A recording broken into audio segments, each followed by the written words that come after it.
Olá, sejam muito bem-vindos. Hoje a gente vai mergulhar numa ideia que é, olha, simplesmente revolucionária. Fica bem ali na fronteira entre a ciência e a consciência.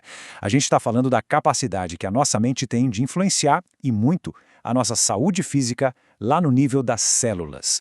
Então, vamos começar com uma pergunta para tirar a gente do lugar comum. E se aquela ideia de que somos reféns da nossa genética não for a história completa? A ciência moderna está começando a mostrar que, na verdade, nosso papel na nossa própria biologia é bem mais ativo do que a gente imaginava. E aqui que está o ponto principal. A saúde, principalmente em condições crônicas como a fibromialgia, não precisa ser vista como uma sentença final.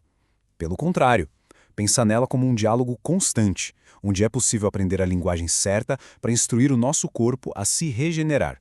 Para entender como isso funciona na prática, a gente precisa falar um pouquinho de química.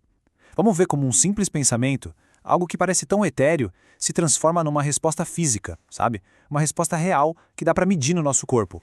A grande chave para entender tudo isso se chama epigenética. Imagina que o nosso DNA é tipo uma biblioteca gigantesca, cheia de livros com todo tipo de informação. A epigenética seria o bibliotecário, que decide quais livros vão ser lidos e quais vão ficar na prateleira. E quem dá as ordens para esse bibliotecário? As nossas emoções, o nosso ambiente. Eles podem ligar genes de inflamação ou, ao contrário, desligar esses e ativar os de reparação. E aqui a gente vê essa conexão de um jeito muito claro. Quando o foco está no medo, na dor, o corpo produz uma verdadeira farmácia de estresse, cortisol, adrenalina. Mas quando a gente muda esse foco para gratidão, para um sentimento de cura, aí o corpo produz a sua própria farmácia de bem-estar. Ele libera os melhores analgésicos naturais que existem, como as endorfinas.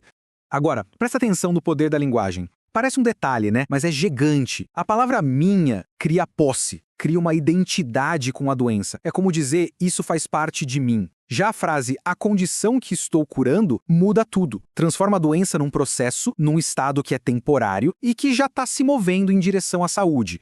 Certo, a teoria a gente entendeu, mas como é que se coloca isso em prática?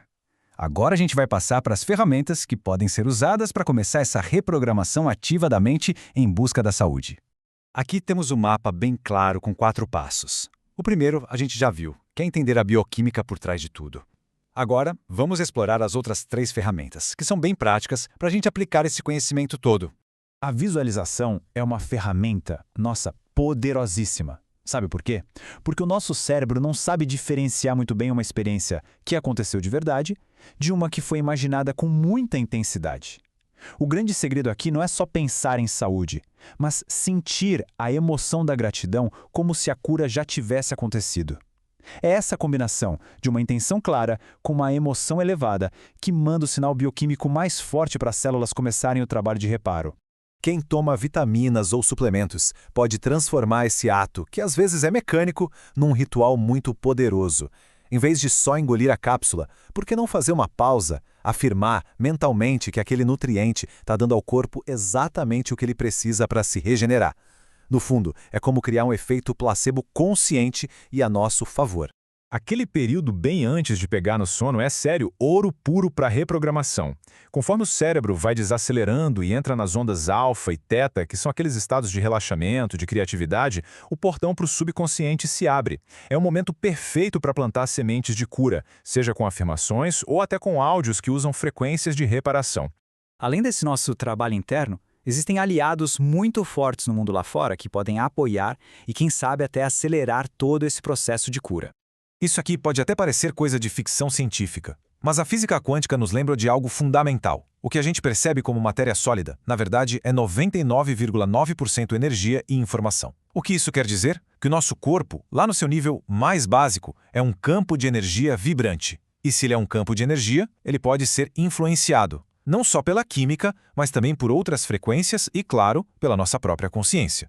Uma maneira bem física de influenciar esse campo de energia é o aterramento, ou earthing. A superfície da Terra tem uma carga elétrica natural. Quando a gente entra em contato com ela, isso ajuda a neutralizar radicais livres e a reduzir a inflamação no corpo. É um jeito simples, de graça, de se reconectar com a farmácia da natureza. Então, para a gente resumir essa parte, temos 3 pilares muito importantes. Primeiro, a visão da física quântica. Entender o nosso corpo como um campo de energia que a gente pode moldar. Segundo, a conexão com a natureza. Usar práticas como o earthing para ajudar a baixar a inflamação. E o terceiro, que é o trabalho com as crenças limitantes. Olhar para dentro e transformar aquelas ideias que podem, mesmo sem a gente perceber, estar nos prendendo à doença.